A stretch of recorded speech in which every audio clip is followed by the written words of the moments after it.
একদিন পাসপোর্ট ছাড়া ভিসা ছাড়া যাইব বিদেশে,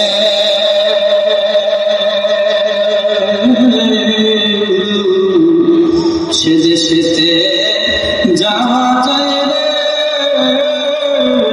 ফেরা যায় না শেষে।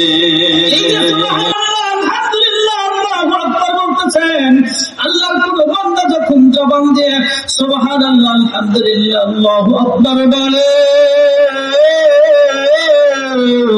এই মাদ্রাসার তালেবে ইলমরা কোরআনের তেলাওয়াত করে, তখন তার জবান দিয়ে জান্নাতি খুশবু, জান্নাতি সুগন্ধি বের হতে থাকে।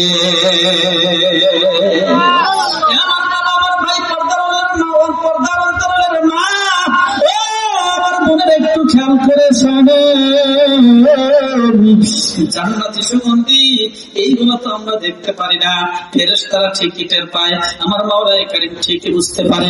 একটা কথা না বললেই নয়, দেশের হাফি নামক একজন বুজুর্গ আল্লাহর বান্দা, তিনি ছিলেন একজন বকলম, পড়ালেখা কোনো কিছু বলতে পারতেন না, তিনি লিখতেও পারতেন না, পড়তেও পারতেন না, কিন্তু তিনি মাওলাই কারীমের মহব্বত অন্তরের মধ্যে লালন করার কারণে ওই ব্যক্তি আল্লাহ রাব্বুল আলামিনের নৈকট্য অর্জন করেছিলেন। বড় বুজুর্গ বিশ্বের হাফি রহমাতুল্লাহ আলাইহি একদিন ইমাম শাফি রহমাতুল্লাহ আলাইহির দরবারে চলে গেছেন। ইমাম শাফি রহমাতুল্লাহ আলাইহি এই তাহফিজুল কোরআন মাদ্রাসার মতো একটা মাদ্রাসায় দর্শ দিতেছিলেন। যখন শাফি রহমাতুল্লাহ আলাইহি বিশ্বের হাফিকে দেখছেন এমতো অবস্থায়, ইমাম শাফি দাঁড়াইয়া গেলেন, নিজের শরীরের চাদর খুলে বিশ্বের হাফিকে বসতে দিলেন। কিন্তু এই মাদ্রাসার ছাত্ররা সবচাইতে বেশি সম্মানিত মনে করে তার ওস্তাদকে, জোরে বলেন কথা ঠিক কিনা? পিতা মাতার চাইতেও বেশি সম্মান মনে করে তার ওস্তাদদেরকে, ওলামা ইকরামকে বেশি সম্মান করে। মাদ্রাসার ছাত্ররা চিন্তা করতেছেন জামানার ইমামে শাফি রহমাতুল্লাহ আলাইহি, আহারে এই মূর্খ একজন মানুষকে দেখা নিজের শরীরের চাদর খুলে কেন বিছায়া দিলাম? ইমাম শাফি রহমাতুল্লাহ আলাইহিকে বলতেছেন, হুজুর আপনাকে আমরা মহব্বত করি, ভালোবাসি, কিন্তু এই কাজটা আমাদের কাছে অন্তরের মধ্যে একটু ব্যথা অনুভব করতেছি এই কাজটা করার কারণে। ইমাম শাফি রহমাতুল্লাহ আলাইহি বলতেছেন, এ আমার সন্তানেরা শোনো,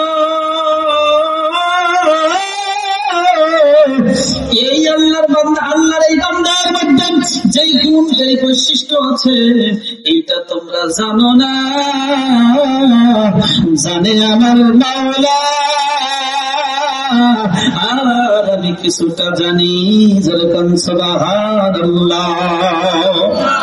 কি জানেন?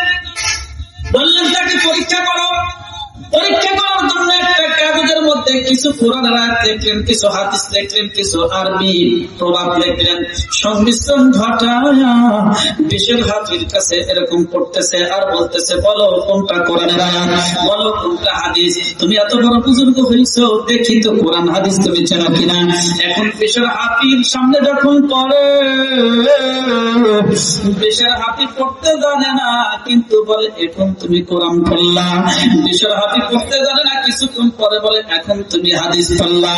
বিশের হাফি পড়তে জানে না, কিন্তু বলতেছে এখন যে তুমি আরবি প্রবাদ উচ্চারণ করতেছে এটা কোরআনও না, হাদিসও না। যেরকম সুবহানাল্লাহ। ছাত্ররা আশ্চর্য হয়ে গেছে, কেমনে টের পাইলেন, কেমনে বুঝলেন? আপনি তো পড়তে জানেন না, তাইলে কেমনে টের পাইলেন? বিশের হাফি দায়িত্ব বলে, মাদ্রাসার তালেবে ইলমরা শোনে, তোমাদের জবান দিয়ে আমি দেখতে পাইলাম সূর্যের আলোর মতো আলো বিচ্ছুরিত হয়। সূর্যের আলোর চেয়ে পাওয়ারফুল আলো দুনিয়ার মধ্যে আর একটাও নাই। আর আমি বুঝতে পারলাম কোরআনের মতো পাওয়ারফুল কোন কিতাব নাই। সুবহানাল্লাহ। এত আলো তোমার জবান দিয়ে বিচ্ছুরিত হচ্ছে, আমি আমার বুঝতে আর বাকি রইল না, এইটা কোরআন ছাড়া আর কোনো কিছু হইতে পারে না। যেরকম সুবহানাল্লাহ।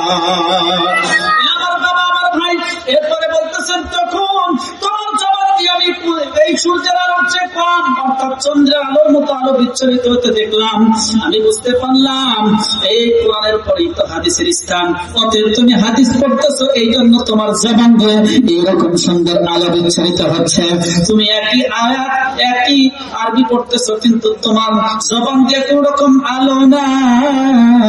বুঝতে আমার বাকি নাই, এইটা কোরআনও না, এইটা হাদিস না।